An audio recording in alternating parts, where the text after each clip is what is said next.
Well, good evening, everyone. Thanks for joining us this evening. I'm Dennis Reardon, president of Mononkatuk Audubon Society, and I'm glad you're here for tonight's community program, Flight Plan, Audubon Strategic Plan to Bend the Bird Curve. As we always do, I want to acknowledge the indigenous communities native to the chapter area, including the Pagusset, Wepawag, Quinnipiac, Pawtucket, Mononkatuk, and Hammonasset people. As we advocate for the conservation of the land and its wildlife, we're indebted to the work of Native and Indigenous people who cherished the land for thousands of years before European colonization. I will be putting some links in the chat for our upcoming events. And you can click those links and sign up for the future programs. Please keep yourself on mute during Mike's presentation. If you have questions, you can put them in the chat, or at the end of Mike's presentation, you can unmute yourself and ask questions. So with that, I'm glad to welcome Mike Berger tonight. He's been with Audubon since 1999, when he launched a research program for managing forests for birds in the Adirondacks. Since then, he's held many other roles at Audubon, and he's currently the executive director of Audubon's Connecticut and New York program. Mike, welcome. Thanks for doing this. My pleasure, Dennis. Thank you. And thank you, everyone, for joining us this evening. Can you hear me okay? Yes. I'm really excited to tell you tonight about Audubon's new strategic plan, which we're calling Flight Plan. It's sort of groundbreaking in many ways, and I'll get into that. And I'll also tell you a little bit why I'm excited about it personally. But first, let me thank all of you at Mononkatuk Audubon for everything that you do for birds and the people in your community. I just had a chance to look over your recent annual report, and it's quite impressive, the number of important projects that you're involved with. I also think it's great that the annual reports are now capturing a lot of that information. I think they used to be very, very superficial, and now they're much richer as far as helping understand everything the chapters do. So thank you for all of your work. And it's my pleasure to share with you tonight about Flight Plan. We're really just getting around to sort of the public rollout of Flight Plan. We actually released it last spring, but it was really more of a high-level framework then. And we've spent the last several months operationalizing it. We're now on the verge of launching the implementation phase of Flight Plan. And as a regional Audubon program, the Connecticut and New York team has been working hard on planning our work for next fiscal year as guided by Flight Plan. So today I actually want to provide an overview of Flight Plan in general, and then dive into some more of the details about what we are going to do here in Connecticut and New York to contribute to its success. And I'll finish up with a little bit about how we see chapters fitting in with Flight Plan. Before I do that, though, I want to take you back to the year 2000. Dennis already told you how long I've been with Audubon. Early in the year 2000, we had all just survived that existential Y2K threat that we were also excited about that ended up not being a big deal. I wasn't even into the full year of my employment with Audubon. And I actually had just started a new job as the director of bird conservation for the New York program. And I had a new office at the Cornell Lab of Ornithology in Ithaca. By the way, I'm joining you tonight from my home office in Ithaca. So I'm still based in Ithaca. One of the first connections at the Cornell Lab of Ornithology I made was with this guy, Ken Rosenberg, who some of you might know. He was the Cornell Lab of Ornithology's director of conservation science, and he was also very deeply involved with an organization called Partners in Flight, which was a coalition of federal, state agencies and NGOs that were really trying to think about bird conservation at the scale of North America. PIF, we call it PIF, Partners in Flight. Ken encouraged me to attend some PIF meetings, which I did. And it really helped me not only get to know a lot of the people who were involved in bird conservation throughout the northeast of the US for the most part, but that experience also taught me two important lessons that have stayed with me throughout my career at Audubon. One was that these bird populations that we're concerned about, they're really hemispheric in nature. Most of them migrate. They're only with us for a certain length of time. And to really effectively conserve them, you need to think about them and plan about their conservation work at that scale. And then you need to figure out what are the actions you need to take locally that focus on what your part of that hemispheric picture is and sort of what your part of their annual cycle is.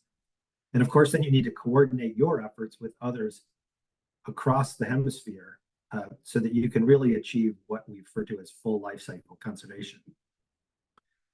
The other important lesson that I learned in that experience, though, was that as an organization, Audubon really wasn't set up to operate effectively at that scale.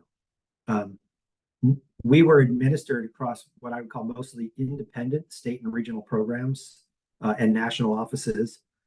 We were all determining our own priorities. We were doing our own thing. We were raising our own money. There was really nobody coordinating what we worked on. And there's nobody who could speak for Audubon, for what Audubon was doing in larger geographies. I know I could speak only for New York, but I couldn't say at that time what was going on in Connecticut or Vermont or anywhere else. And so we were a challenging organization to partner with because of this lack of coordination. We were as fragmented as the forest we were trying to conserve, I used to say.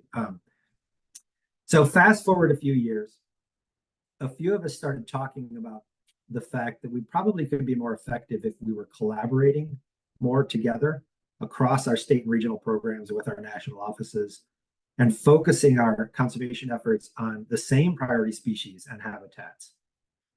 And then we started talking about what we should work on together.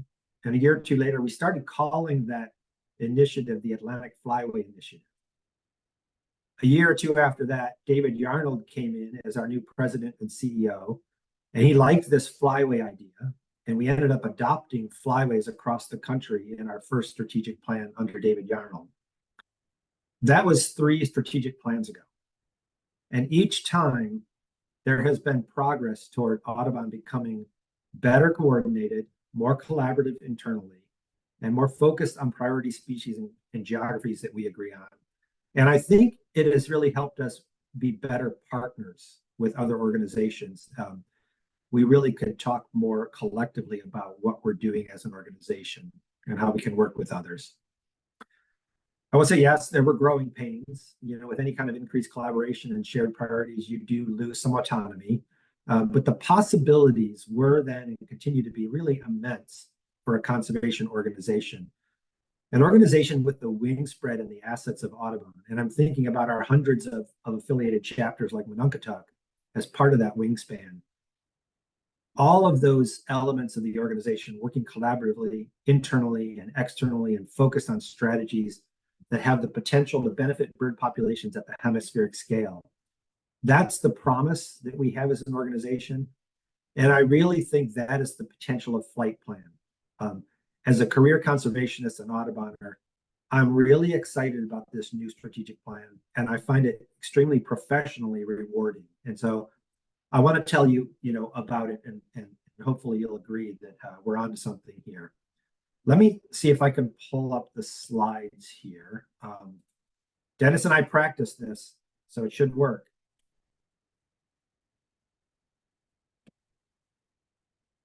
And I think I might need to go to a full screen and toggle this. How does that work?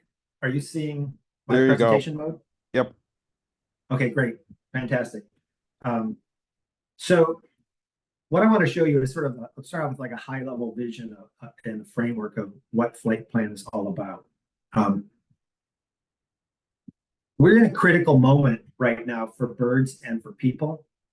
I think everybody recognizes we have these dual crises of climate change and biodiversity loss. And they're really defining the challenges of our time. We will be remembered and we will be judged by the progress we make towards addressing these challenges in the next decade. And as a bird conservation organization, that 2019 paper that appeared in Science, by the way, the lead author was that same guy, Ken Rosenberg, who I connected with at the Cornell Lab of Ornithology. That paper that documented the loss of nearly 3 billion birds in North America since 1970, that was really a wake-up call for all of us. Became the, wow, well, what are we going to do about this? What are we going to do differently that will allow us to what we're calling bend the bird curves, so that we can, instead of them going down, we can start turning them so that they level off and hopefully go up. So as a longtime pillar of the conservation community, Audubon is rising to meet the urgency of this moment through the power of birds. We're building on decades of accomplishments, a strong scientific backbone, a nonpartisan approach to policy. We're focused on delivering tangible outcomes for birds and people at the scale of the challenges we face. Flight Plan, for the first time, in my opinion, really harnesses the full power of Audubon, including our on-the-ground staff from across the Western Hemisphere, our centers, our sanctuaries, ideally and hopefully our chapters, by focusing on a set of shared outcomes and greater collective impact towards our vision. Our collective long-term vision is to, as I said, bend the bird curve, to halt and reverse the decline of birds. And through Flight Plan, Audubon is protecting key habitats, accelerating natural climate solutions, expanding the deployment of renewable energy, and engaging in diverse and ever-growing community to act on behalf of birds.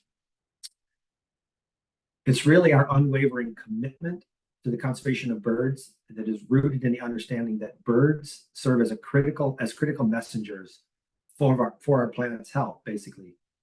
We also believe that birds bring joy to people. They're a powerful conduit for engaging an ever-growing community about the serious challenges we face. So we're going to ride birds.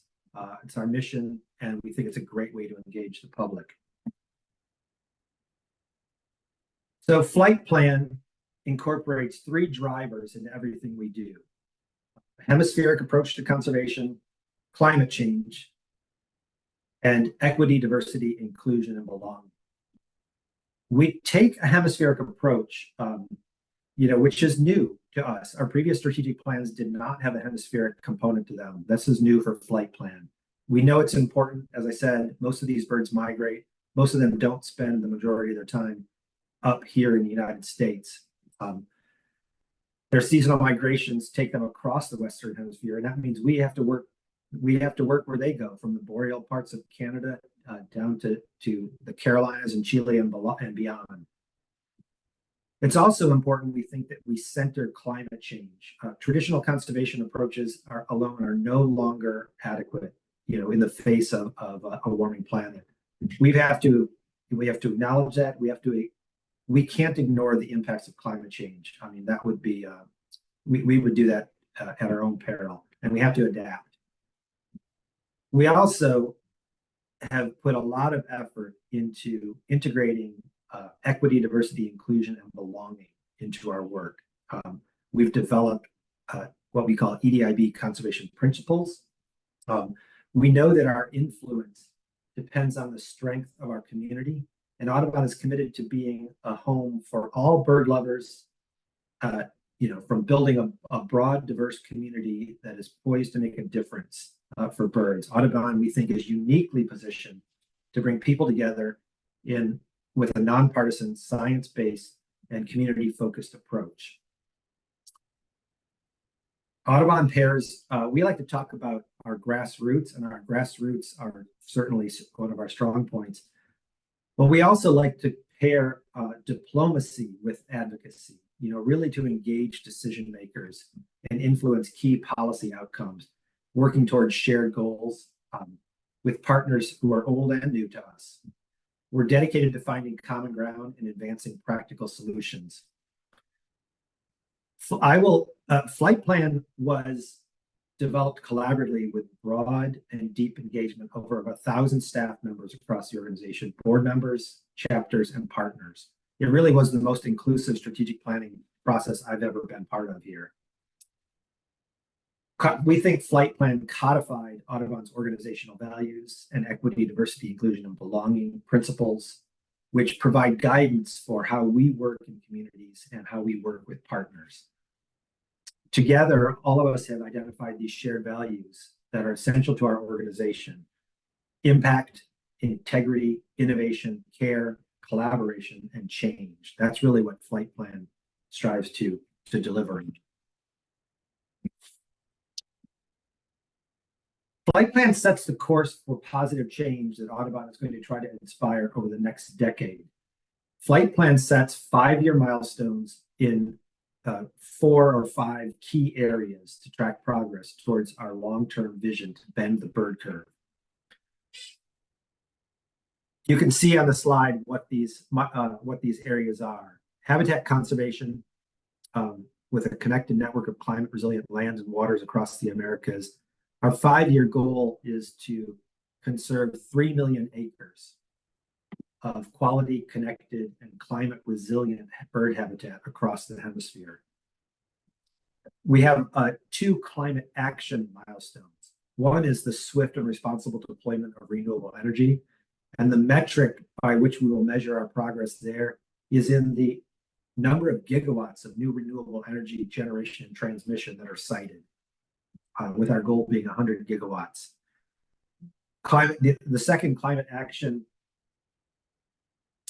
milestone is the deployment of natural climate solutions as a win-win for birds and climate.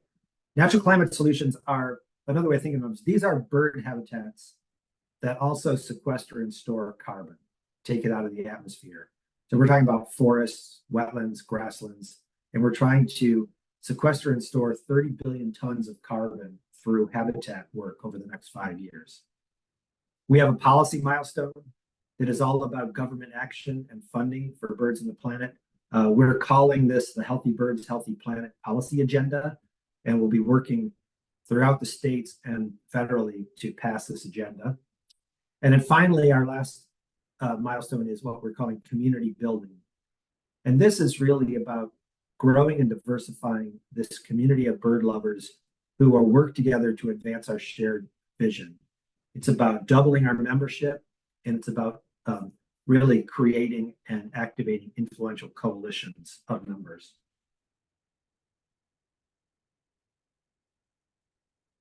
Also, part of our planning and operationalization this past summer, for the first time, we really dug in as an organization to identifying what we're calling indicator species. Many of them are priority species, but they're also priority species that we had the ability to track their population trends over time. So they're indicators of our progress. And we've also identified priority geographies throughout the hemisphere of the places that we think are the most important places for us to focus our work in order to bend these bird curves. We have 188 indicator species.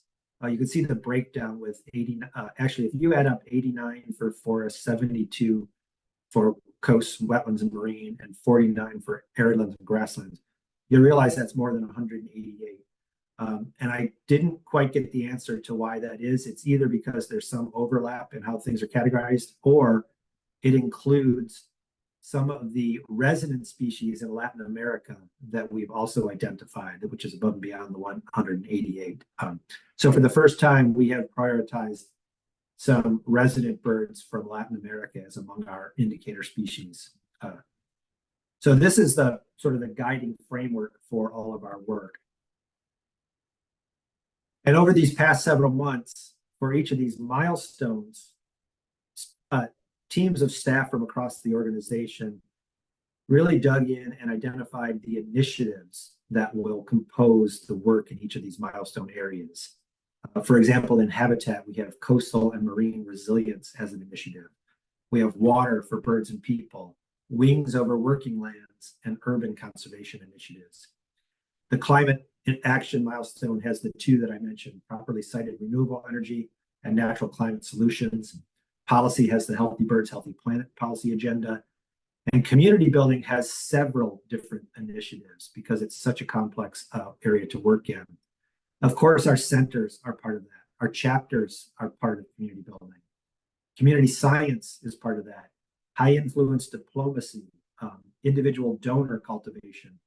The funnel is the name that currently is given to this concept of bringing people in to some kind of connection with the organization and then cultivating their relationship with us so that it deepens over time and they become increasingly active as donors, as volunteers, as advocates, for multiple purposes. Next Generation is an initiative within community building. This is really about engaging young people who are at that stage in their lives where they're starting to wonder what they're going to do with the rest of their lives, and trying to give some exposure to conservation as a career and helping them engage with us and get some career training, some skills, resume material, and figure out if that's a path they want to choose. And there are other initiatives under community building. Each of these initiatives has its own strategies that are associated with the metrics and the priority geographies for this work. So early, as I mentioned a little while ago, earlier this month, the Connecticut and New York team, we had the assignment of capturing all of our work in terms of programs and projects, and then mapping that work to these milestones in flight plan. And so I really want to share with you what is the sort of comprehensively, what does the Connecticut and New York regional program of the National Audubon Society do? And how does that line up with what the organization is trying to do over the next 5 years? We have 55 full-time staff members. And during the summer, when we have a lot of seasonal interns, that's the number of staff working for the Connecticut and New York program swells to about 120 people. Many of them are, of course, seasonal, summer part-time. So we have a pretty big team. We have 6 Audubon environmental education centers across the 2 states, and we have robust policy program, robust forest and coastal program. So this is how we capture most of our work. More than half of our effort is really focused on habitat conservation in one way or the other. We are talking about coastal resilience work. Some of that is coalition building and trying to work with others to protect the habitats along the coast, to make sure that habitats remain viable in the face of sea level rise, and to make sure that they continue to provide protection to coastal communities from storms and the like.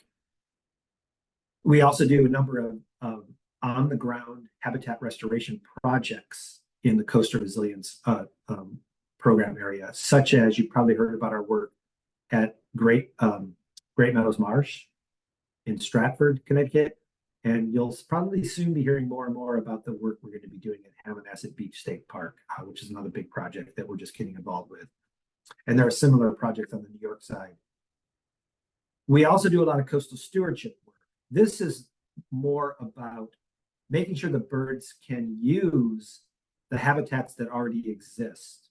It's about working with the beach-going public in community engagement to share the shore with the birds and allow and not disturb them, and don't let your dog run off leash and those kinds of things, so that the plovers and terns and oyster catchers can reproduce successfully while they're here during the nesting season. We do a lot of nest and habitat monitoring as well, which is less community engagement, a little more science oriented about managing predators and learning about what causes nest failures and things like that. We do quite a lot of forest work across our two states. We call this work in general our healthy forest work. We have a program that has been, I would say, sort of in the pilot phase for a couple of years, but we just learned a couple of weeks ago that we are the recipients of a $2 million grant from the USDA to really try to unify and expand our bird-friendly maple program. Bird-friendly maple program, in a nutshell, is working with maple producers and encouraging them to manage their sugar bushes in a way that provides better forest habitat for birds. And in exchange for doing that and agreeing to do that, they get an attractive sticker with the bird that goes on their jug of maple syrup at the local farmers market or wherever that says, something to the effect of maple produced with birds in mind or something to that effect. It's more of a recognition program than a certification program. And this grant that we just got is to lay the foundation for taking it to a sort of full-fledged, rigorous third-party certification program. And we're also expanding it into Maine. It started in Vermont, New York, Connecticut. We're expanding to Maine, Pennsylvania, Wisconsin, and Minnesota with this latest effort. It's a good indication of sort of the wing spread of Audubon to be able to work across the geography that size. Also, as part of our Healthy Forest program, we train and endorse consulting foresters, whether they're private consulting foresters who work with private landowners or they're agency foresters who oversee the management of state and other public lands. Really, this is about teaching them how to manage forests with birds in mind, how to create better bird habitat through forest management. And then we endorse those who are looking for an endorsement after they successfully complete the program. We do a lot of that kind of work in several of the priority forested landscapes across our two states, from northwestern Connecticut to the Allegheny region of New York to the Adirondacks to the Catskills, working with a lot of large and small landowners in integrating birds into their forest management. Another one of our conservation programs, which not a lot of people know about, is that we administer the Connecticut in lieu fee program for the U.S. Army Corps of Engineers.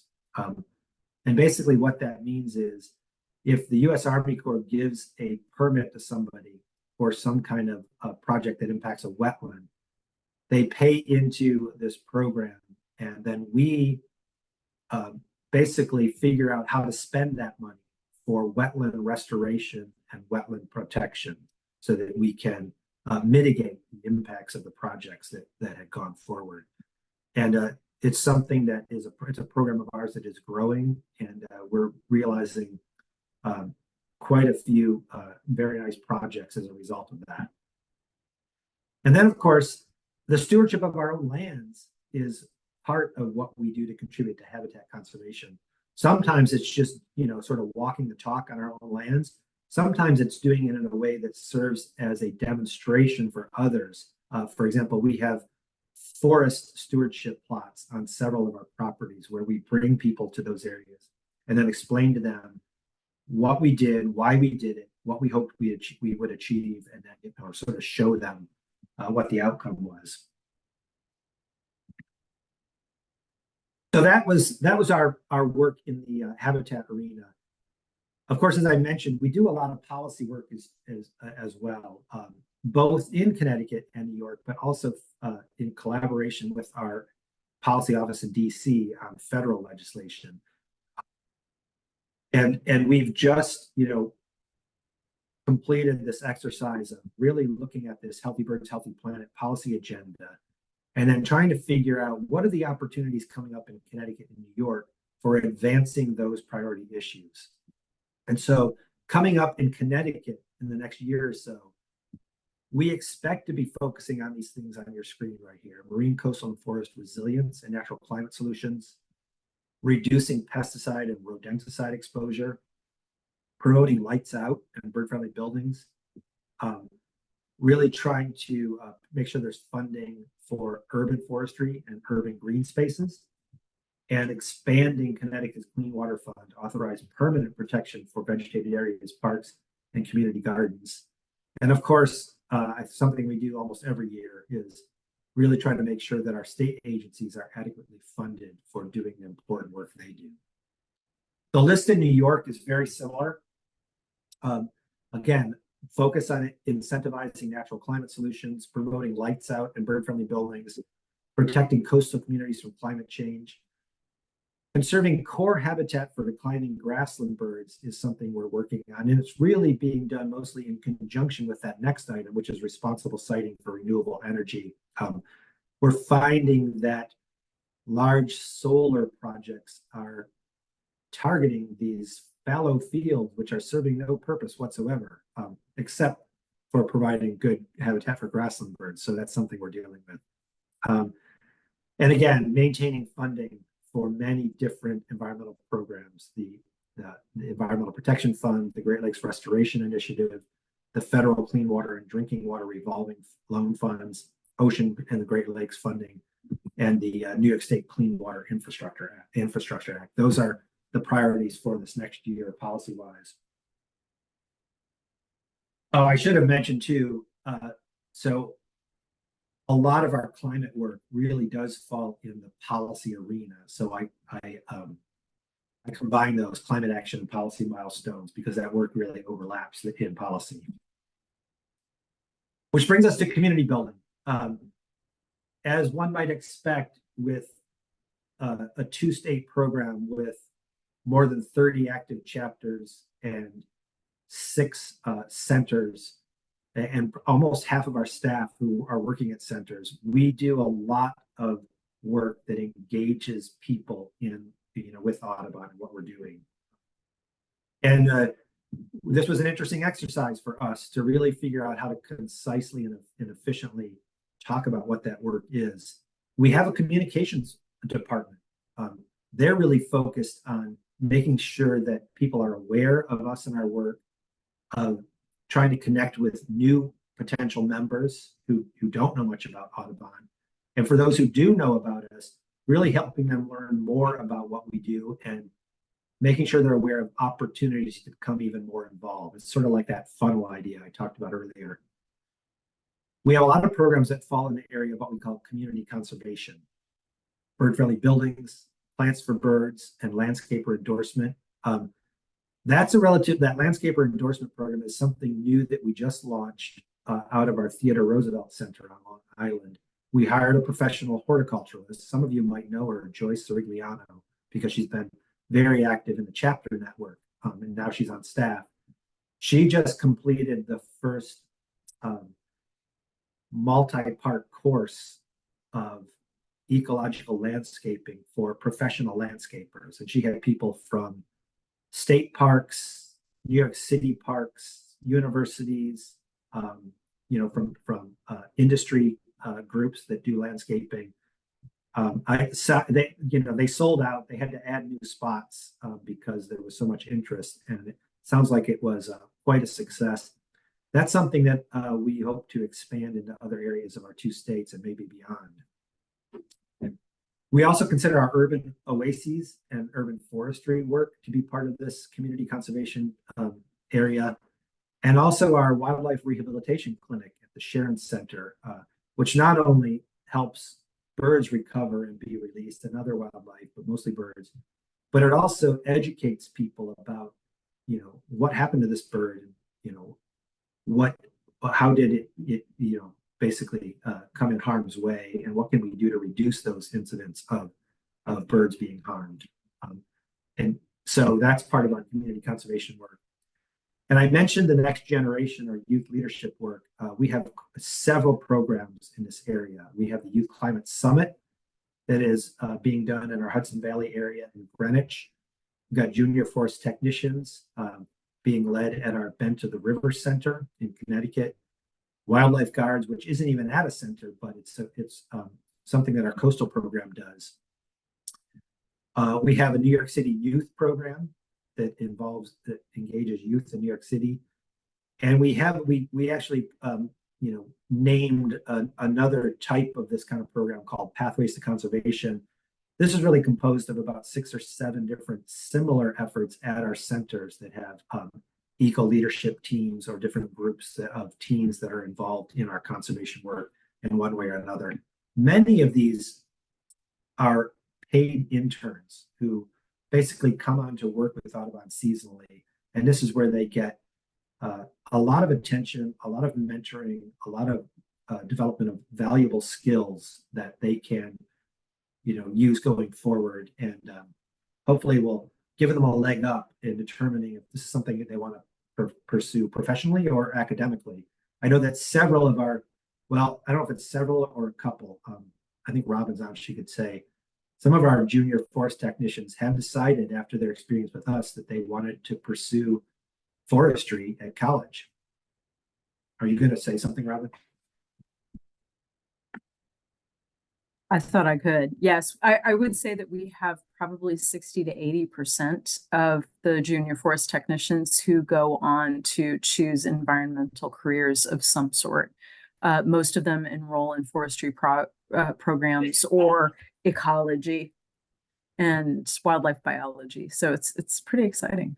It is exciting. It's really great evidence that the experience they're getting is something they're finding valuable and they want to pursue. So thank you for that, Robin. Yeah, absolutely. Thank you.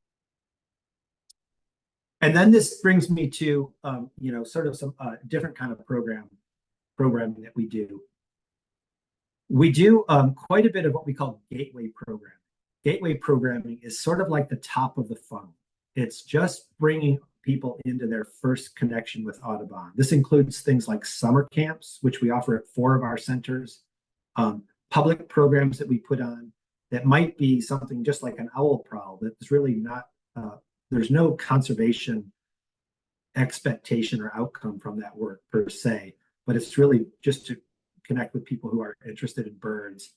A lot of school programs, field trips, things like that, we consider part of our gateway programs. And we also consider that we have a chapter engagement program, which I think some of you will know Laura McCarthy, who's been in our network engagement manager position for years and really is the person who helps us connect better with chapters across the board. We also have Kim Brand, who does that job nationally and with whom Laura works very closely. And I think some of you know Kim as well. I asked Kim for some information going into this presentation about, the operationalization of flight plan. What does that mean for chapters? How do we see, really chapters being involved in flight plan and us supporting and working with chapters? It really started with the conversation out in Estes Park, Colorado was that early November? And that was sort of really the start of gathering input from chapters about what they were looking for as far as their affiliation with Audubon. And Kim Brand sent me this list of, sort of this is the latest thinking about, what we would be focusing on going forward through flight plan.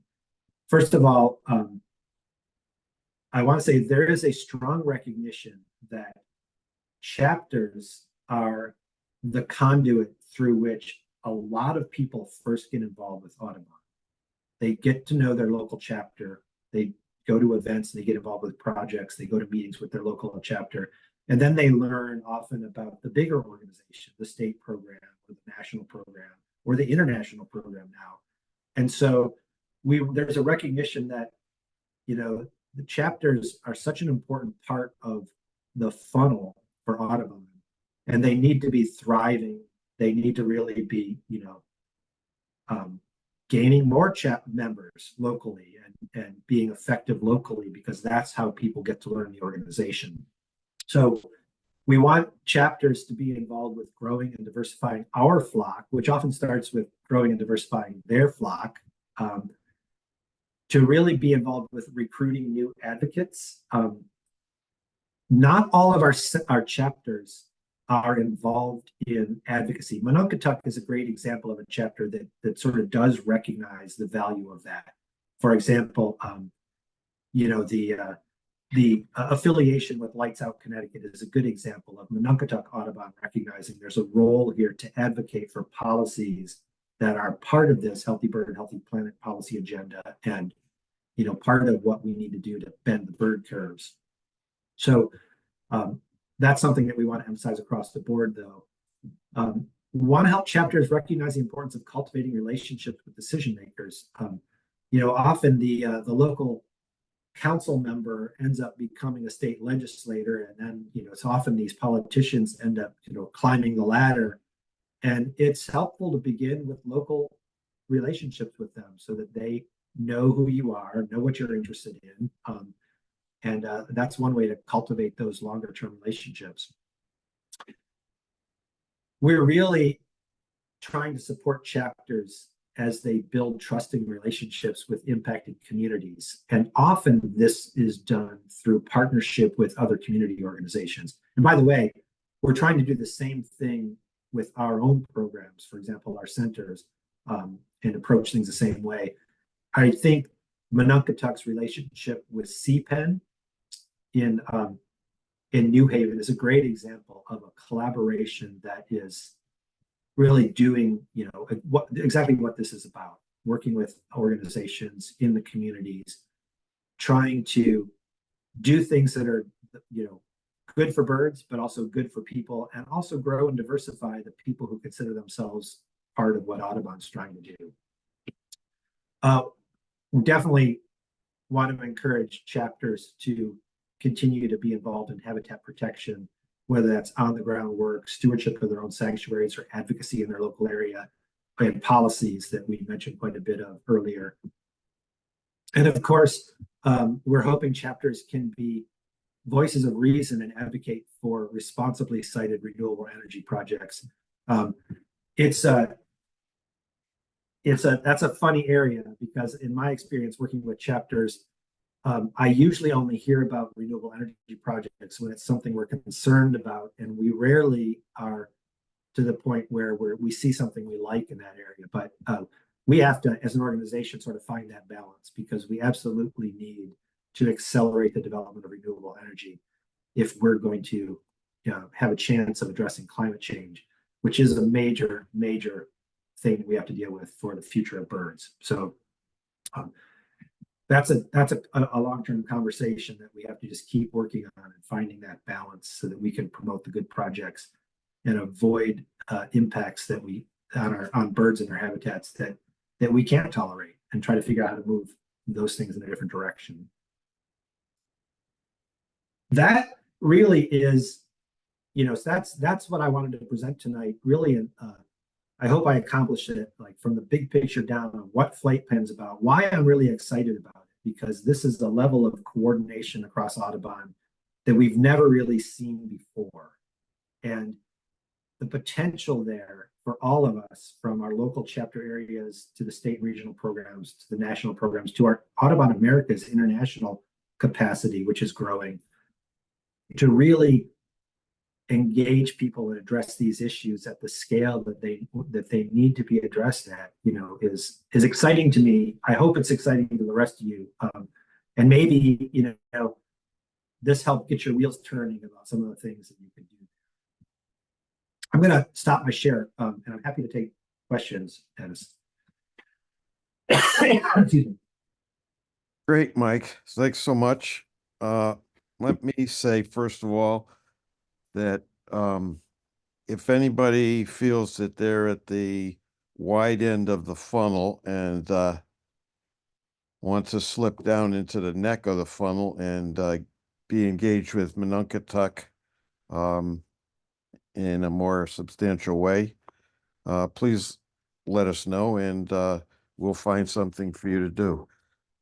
With that, yeah, let me put a plug in for that, Dennis, too. The number one thing we hear from chapters is they need help developing that pipeline of board members. I don't know if Monunketuk's in that situation or not, but so maybe that's something for people to consider if they see themselves being one of the future leaders and helping out with their chapter. we're always looking for fresh blood on the board. Questions. If you have a question, you can raise your hand or just come off mute and ask it.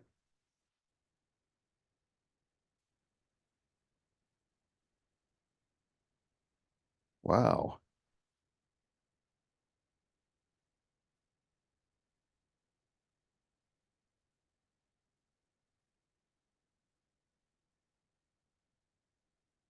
Too thorough, Mike. Wow, yeah, that's one possible explanation. I have a question. Back in your slide of showing the priority geographic indicator species, it looked like you didn't have anything going along the Atlantic coast of South America, Brazil, or Argentina. Did I understand that right? Yeah, that is what that looks like. I think most of that is driven. So there were a couple different colors on that map as well. There was green and there was blue. And my understanding is that the green areas are where we currently have capacity on the ground to be involved, and the blue areas were areas where we think we need to be involved, but that we don't currently have capacity. But yes, there was nothing over in the sort of the southeastern part of South America. And I don't know the exact reason for that. It could be that, we're following the birds that we've identified as the priorities and the indicators, and that's not where they're going. It could be some of that, Jeff. Thanks. Thanks, Jeff. Patty?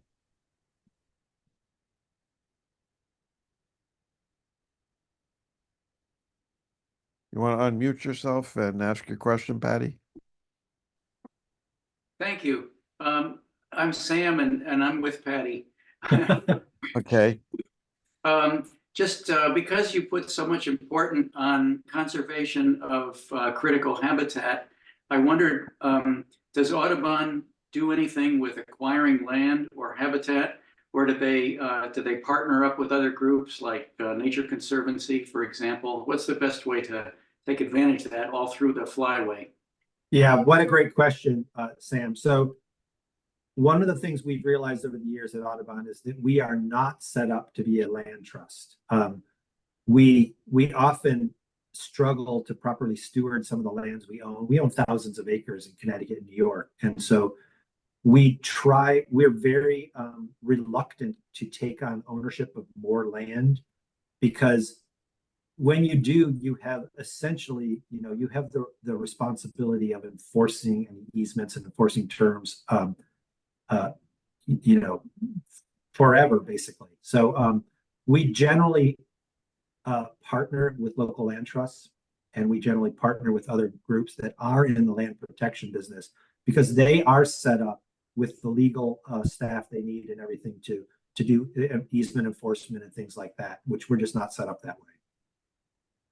But we do collaborate with them, and if you're thinking of a specific parcel or something, we can help you find a land trust partner who might be appropriate to work with.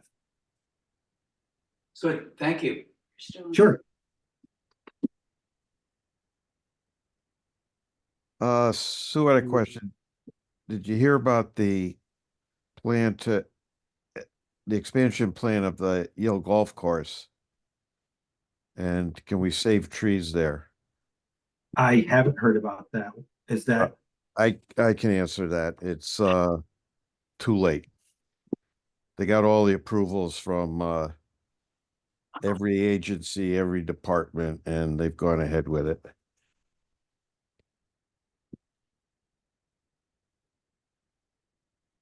They decided to recreate the 1924 golf course with 1924 conservation habits. Oh, that doesn't sound good. No. I'm sorry to hear that. Yeah. Yeah, conservation is a hard business. You don't win them all, and it seems like often you're fighting hard to sort of maintain. But this is why Audubon right now with Flight Plan is really trying to be more strategic and focused than we've ever been, to really try to make sure we're spending our time and energy on the things the things that really have the potential to have a big impact.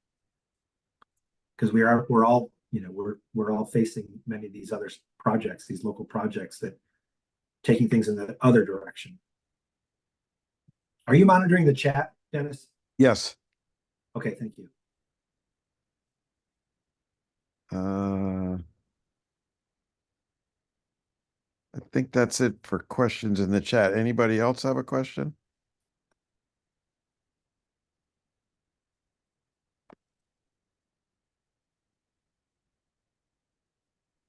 A lot of comments that no questions because it was so comprehensive and thorough.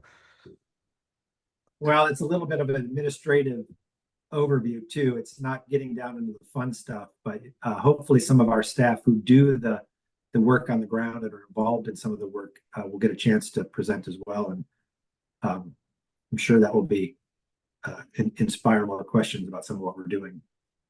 Well,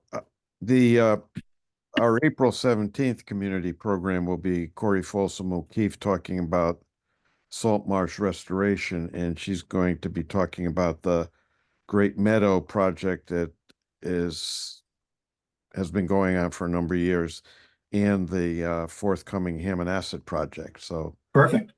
and then Joyce Rigliano will be here in April also talking about some aspects of landscaping. It not on a professional level, but for the homeowner. Great. She is a true expert, so that I'm sure that'll be a great program. Yes. All right.